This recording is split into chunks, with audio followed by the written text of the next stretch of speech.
Hello, my most amazing artists. Today I'm going to show you how to sew a stuffie.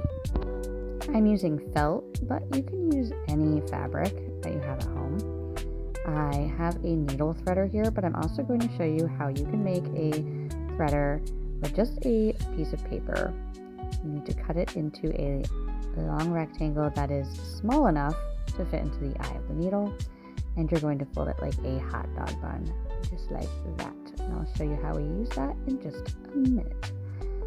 Now go ahead and get your thread ready. You need to find one end right there, and we need to find the eye of the needle. That's the hole where the thread goes in.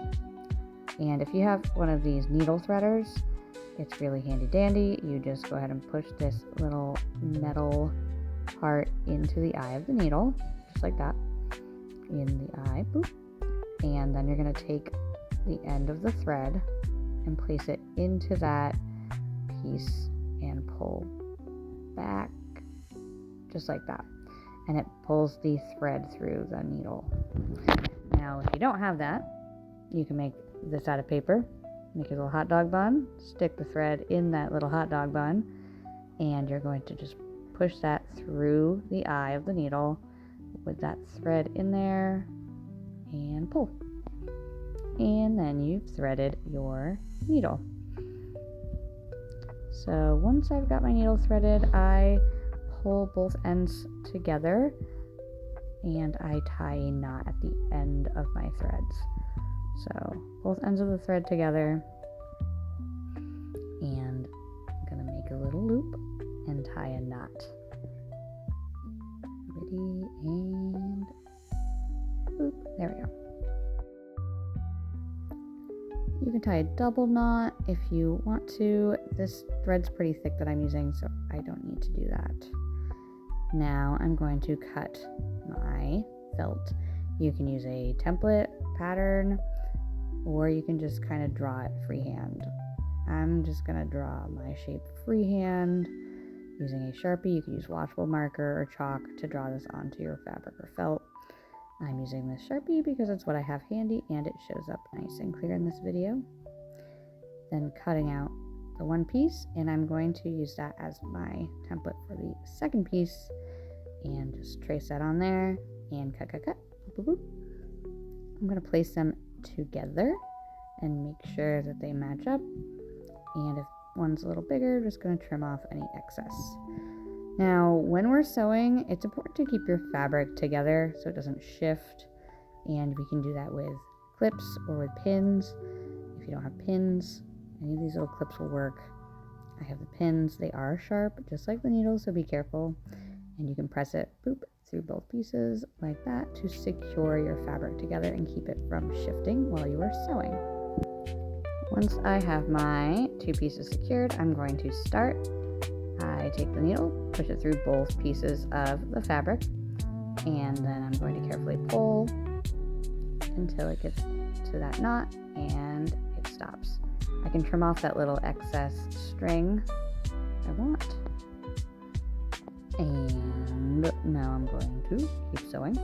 We're doing a blanket stitch. I'm going to show you how to do that. We're going to move a little to the side, push that needle through, pull, but I'm not going to pull all the way. So watch, pull, and then when I get close to the end, I'm going to take my needle, put it through that loop, pull, and secure. Let me show you that one more time. Take my fabric, push the needle, boop, pull. Not all the way though. Keep that loop and go back in and pull, and that's going to create a sealed edge. That's our blanket stitch. That's what I used here, and it creates a nice seal on the edges so that we don't have to turn this piece inside out for it to look finished. Just going to continue, and eventually I'm going to have to stop because I'm going to run out of thread. When my thread is about the same length as my needle, I need to stop, or it's going to be impossible to keep sewing and I won't be able to seal that stitch So go ahead and take your scissors, snip, and you're going to want to tie those pieces into a knot. I like to do 2 knots just to make sure that it's nice and secure in case one of them comes undone. I don't want all my stitches to come out. So knot that up. You can trim off the excess, and then we're just going to keep going.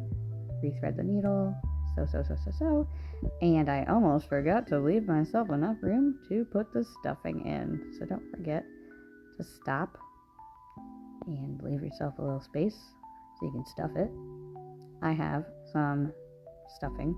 If you don't have stuffing, you could use thread scraps, you could use paper scraps, you could use plastic bags, you name it.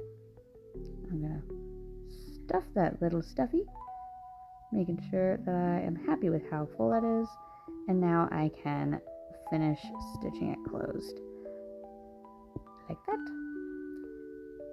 Tie that off with a knot, and you have a completed stuffy. Have fun.